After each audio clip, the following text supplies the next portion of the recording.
Why do we lock the doors?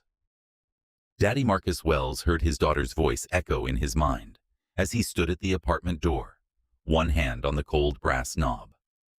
It was 9:47 p.m. on a Thursday night, and the rain outside was relentless, the kind of downpour that made the entire street look like it was drowning. Through the peephole he could see her, a woman soaked through, shaking, barely standing upright. She had knocked twice already, and both times he had hesitated. Inside the apartment behind him, Lily was asleep on their threadbare couch, wrapped in a blanket, with holes starting to form in the corners. The place was small studio apartment, small. The kind of small that meant Marcus and his daughter lived on top of each other, where there was no real separation between his world and hers. The walls were a sad shade of beige he had painted 3 years ago when his wife left, and he had needed to do something with his hands that didn't involve falling apart.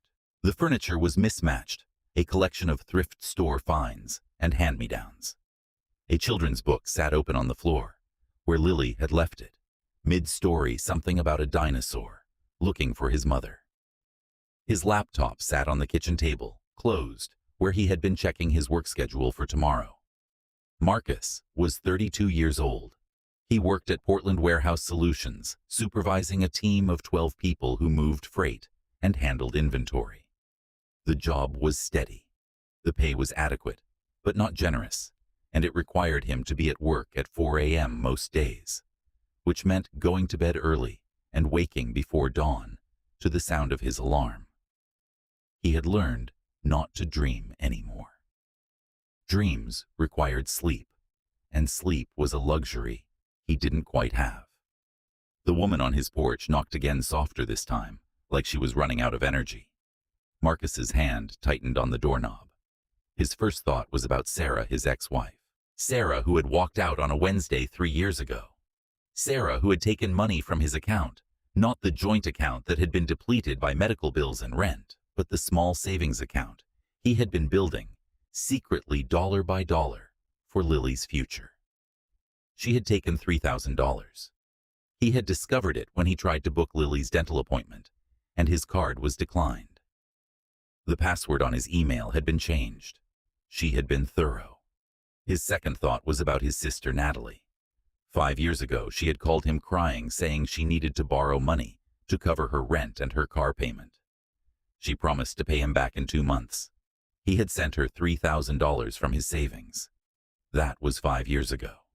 He had heard from her exactly 3 times, since a text message saying, "Thank you," a Christmas card, with a generic message, and a phone call on his birthday, where she said she was sorry, but she couldn't pay him back yet.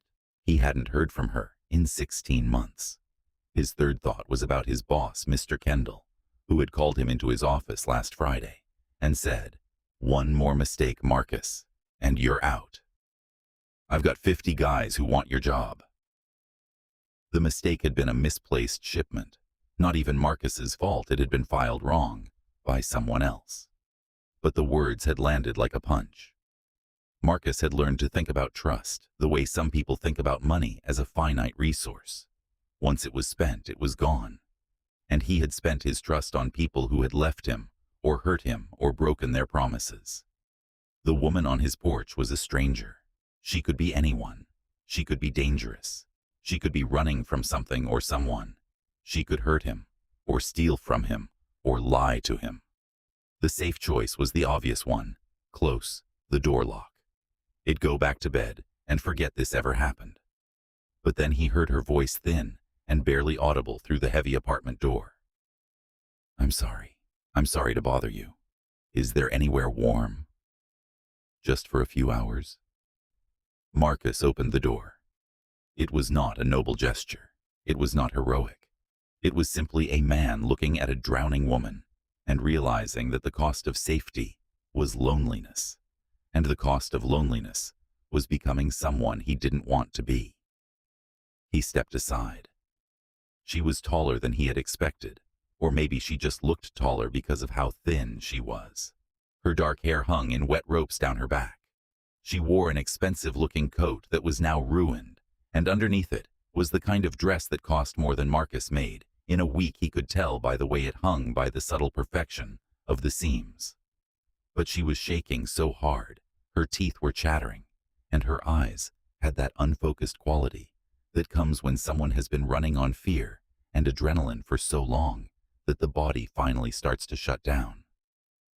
"Thank you," she said, and her voice broke on the second word. "Come in before you catch pneumonia," Marcus said, which was the kind of thing people said in situations like this, even though nobody actually caught pneumonia from rain anymore. It was something his mother used to say. She stepped inside, leaving a trail of water on the linoleum floor of his apartment. Marcus closed the door behind her and felt something shift in his chest, a small, quiet lurch that felt like he had just made a decision that would change something. He didn't know what or how, but he could feel it. "Bathroom is there," he said, pointing down the short hallway. "Towels in the cabinet." She nodded but didn't move right away. She was dripping, creating a small puddle on his floor, and she seemed to be waiting for permission, or waiting to wake up and discover this wasn't real. Marcus found a hoodie he never wore, and a pair of sweatpants that had gotten too small before he had gained weight, then too large after he had lost it. He brought them to her, and she took them, the way someone takes something they don't believe they deserve, with both hands careful, like it might break. "Thank you," she said again. "For this. For everything." "It's just clothes," Marcus said, which was not true, and both of them knew it. While she showered, Marcus sat at his kitchen table with a cup of tea he didn't drink. The water ran in the background, and he tried not to think about what he was doing. He tried not to think about the statistics he had heard about letting strangers into your home. He tried not to think about Lily sleeping in the next room. He tried not to think about anything except the small, stubborn voice inside him that had made him open the door. When the woman came out of the bathroom, she was wrapped in his sweatpants and his hoodie, her dark hair wet and combed straight. Without the dirt and the exhaustion etched into her skin, she looked younger. Or maybe she just looked human in a way she hadn't before, like someone who had been running so hard for so long that she had forgotten what it felt like to stop. "The couch is comfortable," Marcus said, which was a lie. It was a couch from a thrift store that sagged in the middle and smelled faintly of someone else's life. "You can sleep as long as you need." She lay down slowly, testing the cushions, like she was unsure whether they would hold her. Then she pulled the plaid blanket up to her shoulders and turned her face toward the back of the couch. "Daniel," she said quietly. Marcus was halfway to his bedroom. He stopped. "It's Marcus. Marcus," she said, like she was memorizing the name. "Why did you let me in?" He didn't have a good answer. He could have said something about basic human decency, about not being the kind of person who turned away someone in need. But those would have been lies, or at least partial lies. What he actually said was, "I don't know." And then he went to his bedroom, where Lily was still asleep, curled around her stuffed rabbit, like it was the only real thing in the world. Marcus did not sleep that night. He had told himself he would after Lily was down and the woman was settled on the couch. He had told himself he would go to bed and lock his bedroom door and let tomorrow worry about itself. But at 11:47 p.m., he found himself sitting in the kitchen chair he had pulled to the edge of the living room, watching shadows move across the woman's face from the streetlight outside. She was asleep, finally, completely the way people only sleep when they have surrendered to something larger than themselves. Her breathing was shallow at first, and then deeper. Sometimes she made small sounds, not quite words, not quite anything recognizable. Her hand would move across her stomach, like she was checking something, or protecting something, and then it would fall still again.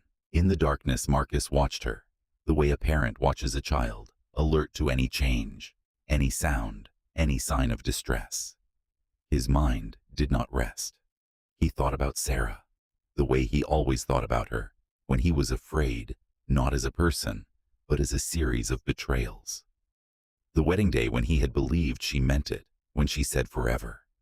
The day Lily was born, when he had thought his family was complete. The Wednesday when she walked out and took his trust with her. He thought about how she had looked at other men when they were still together, the way her eyes would slide past him, in rooms like he had already become invisible to her before she physically left. He thought about how she had taken the money, and how she had probably justified it to herself somehow, the way people always do. He thought about how he had wanted to hate her, but couldn't quite manage it, because she had given him Lily, and Lily was the only reason he kept showing up to work. The only reason he didn't just let everything fall apart. He thought about his sister Natalie, the way he thought about a wound that never quite healed. She was 8 years older than him, and when they were kids, she had been his hero. She had protected him from bullies, and taught him how to ride a bike, and made him feel like someone important loved him. When she asked him for the money, he had said yes immediately, because he still saw her as that older sister, even though she was 47 years old, and he hadn't seen her in person in 7 years. He had sent the money, and she had thanked him, and then she had vanished slowly, like someone was turning down her brightness over time, until she was barely visible in his life. The worst part was that he couldn't even be angry at her, because he understood. He understood that people made promises they couldn't keep, and that shame made people do strange things like disappear from the people who had loved them. He thought about trust the way a person thinks about something they had lost, as a resource that once spent was simply gone. Sarah had spent most of it. Natalie had spent the rest. He had been living on fumes for 3 years, and now this woman, this stranger, was sleeping on his couch, and he had no more trust to give. He had exhausted his capacity for believing in people, and yet he had opened the door. Around midnight, the fear really set in. What if she was a liar? What if she was running from someone dangerous? What if she was running from the law? What if she had a knife in her purse? What if she woke up in the night and hurt him while he slept? What if she hurt Lily? His hands clenched. He had to consciously unclench them, pressing his palms flat against his thighs, feeling his heartbeat slow marginally. She was sleeping. She was not a threat. She was just a person sleeping on his couch, and he was a person sitting in a kitchen chair at midnight falling apart, because he had done something kind and didn't know how to live with the consequences. Around 1:30 a.m., his mind shifted to logistics. He didn't have much worth stealing. The TV was 15 years old. His laptop was the cheapest model Best Buy sold. The furniture was thrift store furniture. But Lily had a tablet, a birthday present from last year. And if that went missing, Lily would cry, and he would never forgive himself. She would ask him why he had let someone in, and he would have to explain that sometimes you make decisions based on something other than logic, and he would have no good way to defend that. He thought about calling the police and telling them there was a woman at his apartment. He thought about what would happen. They would come, and she would be taken away, and he would feel guilty for the rest of his life. He thought about the news stories he had read about homeless people arrested for trespassing. He thought about how much worse her situation was about to get if he called the police. He did not call the police. Around 2:15 a.m., the woman's breathing changed. She became very still. Marcus found himself leaning forward, checking to make sure she was still alive, which was ridiculous. She was asleep. She was fine. She was just a person sleeping on his couch, and he was losing his mind because he had made a choice to be kind, and now he had to live with the consequences of that choice. But at some point in the night, he didn't know when, maybe around 3:30 a.m., when the rain had finally stopped and the city outside had gone quiet. In that way, cities go quiet in the deep night when most people are asleep and the world feels like it's holding its breath. Something shifted. The tension he had been holding in his chest loosened just slightly, not completely, not enough to make him feel safe, but enough to make him feel less like he was going to have a heart attack. Sophie slept the way Lily slept when she had finally let go of a nightmare completely, totally, with the kind of surrender that only comes when you trust that nothing bad will happen in the next 8 hours. Her face had softened. The lines around her eyes had eased. Her shoulders, which had been hunched up around her ears, had dropped. She looked for the first time since she had shown up on his porch like she was not carrying the whole world on her shoulders. Marcus understood something then, though he couldn't have quite articulated it. He understood that sometimes people don't need a solution. They don't need advice or money or legal help or a place to stay forever. They just need to know that someone won't turn them away when they are asking for help. They just need to know that they are not completely invisible. They just need warmth and shelter, and the knowledge that someone thought their life was worth protecting for one night. He had done that. He had let her in, and whatever happened next, whether she robbed him or hurt him or lied to him or turned out to be exactly who she appeared to be, he had done that. He had chosen mercy, and that was something. Around 5 a.m., Marcus went back to bed. He didn't sleep. He just lay in the darkness next to Lily, listening to her breathe, and thought about the woman on his couch. He thought about how fragile everything was, how easily a life could unravel, how quickly a person could go from having a home and a job and an identity to having nothing. When morning came, it came quietly. The rain had stopped. Pale gray light filtered through the thin curtains of his apartment. Marcus woke to find that he had actually slept sometime between dawn and 7 in the morning. His body had finally given up and let him rest. He opened his eyes to the sound of movement in the living room. For a moment he was disoriented. Where was he? Why was his neck screaming in pain? Then he remembered the woman, the rain, the couch. He got out of bed carefully, trying not to wake Lily, and padded barefoot down the hallway. She was awake, sitting on the edge of the couch with her hands folded in her lap, staring at the bookshelf where Marcus kept his and Lily's books. A mix of Dr. Seuss and survival guides, children's dreams, and adult nightmares sharing the same shelf. She was dressed in his sweatpants and his hoodie, and in the pale morning light coming through the window, she looked like a person who had finally stopped fighting and surrendered to whatever was coming next. She didn't look dangerous. She looked like someone who had been running for a very long time and had finally stopped. "Hey, Marcus," said his voice rough from sleep. "You should sleep more." I slept enough," she said. She didn't turn to look at him. "More than I have in months, probably." Marcus sat down in the kitchen chair, a different kitchen chair, not the one he had kept vigil in all night. His neck popped. He was 32 years old, and already his body was betraying him. "Can I make you something to eat?" For the first time, she turned to look at him. Her eyes were different, still tired, still guarded, but something had come back into them overnight. Something like hope, maybe. Or just the ability to think about the future as a thing that might actually exist. "Do you have a phone I could use?" she asked. Marcus hesitated. His phone was ancient and unreliable, sitting on the kitchen counter where he had left it. But the question surprised him, because it was the first thing she had asked for since arriving, and because he understood, without being told, that this wasn't a casual request. This was important.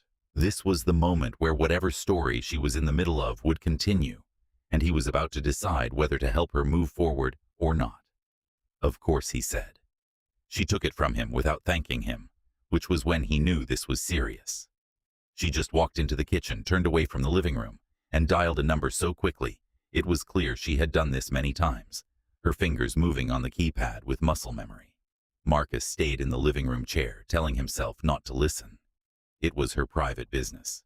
It had nothing to do with him. But of course he listened. He couldn't help it. "It's me," she said into the phone. Her voice was different now, sharper, more sure. Something in her had changed, or maybe something had come back. "I need you to call Victor. Tell him I'm alive. Tell him I'm not running. Tell him we need to talk about what happened at the board meeting." Marcus's mind did a calculation. Board meeting. Victor. The way she was speaking suggested she was used to having authority, or had been anyway. There was a pause. Then she said, "No, I'm not coming back tonight. I need 48 hours. Just tell him that. Tell him I have something he needs." Another pause. Marcus caught the tail end of a voice on the other side. Male, urgent, concerned.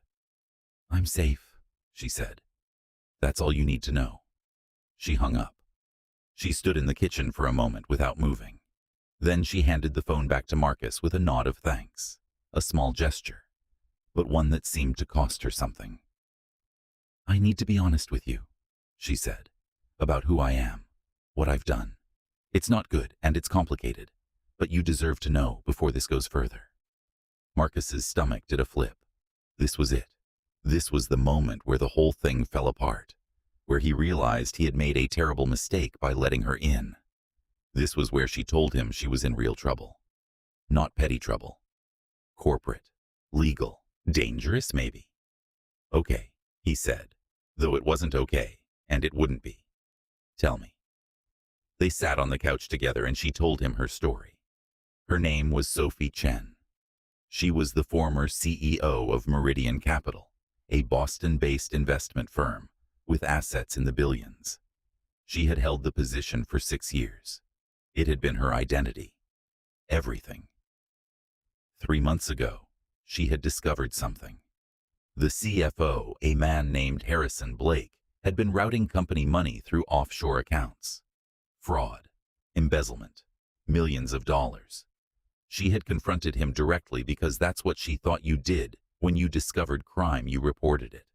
You believed the system would protect you. You believed that doing the right thing would be rewarded. Instead, Harrison had something on her. Compromising photographs. Fabricated evidence of financial impropriety on her part. Blackmail material. When she went to the board, he showed them the evidence. The board believed him, or they didn't believe him, but didn't care. Either way, they voted to ask for her resignation. It took 4 hours. One day she had been the CEO. The next day she had been escorted out by security and told not to come back. She had gone home to her apartment and sat on the edge of her bed and realized that everyone who was supposed to help her had either abandoned her or was in on the coup. Her lawyers wouldn't return her calls. Her friends stopped texting. She had transferred what money she could to an account they didn't know about, but it wasn't much. Enough for a week in a hotel, maybe 2. And then the paranoia had set in. What if the CFO had the power to freeze her accounts? What if he had people looking for her? What if she couldn't trust anyone? She had walked out of her apartment at 9 p.m. with nothing but her phone and her purse. She had no plan. She just knew she needed to disappear for a while and think. And she had walked in the rain until her feet hurt, and she had found herself in Portland, and she had walked past his building, and she had seen his light on. I didn't know why she said. I still don't, actually. I had walked past your building before, I think. Or maybe I was just lost. But when I saw the light on, I asked. She paused, and for a moment, the CEO persona cracked, and the exhausted woman from his porch emerged. You didn't turn me away, she said, and I needed someone to not turn me away. Lily wandered out in her dinosaur pajamas while they were still talking. She saw Sophie and asked, Are you still here? Like it was the most natural thing in the world for there to be a stranger on their couch. Sophie said, I am. Is that okay? Lily said. Yeah, you seem nice. Daddy was worried last night, but he does that a lot. Marcus felt his face heat up, but Sophie almost smiled. 3 days passed. Sophie stayed on the couch. Marcus brought her extra pillows. He showed her how to use the shower. He bought groceries and made simple meals. Lily did her homework while Sophie watched, and Sophie ended up helping her with a math problem, explaining fractions using pizza.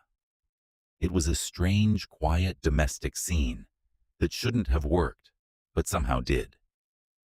On Friday afternoon, Marcus came home from work to find a man standing outside the apartment building. Sharp suit, expensive watch. He looked completely out of place in this neighborhood. Marcus's heart stopped. This was it.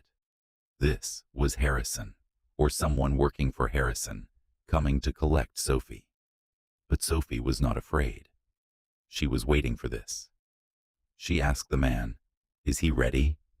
The man nodded. He wants to meet. Tonight, 7 o'clock.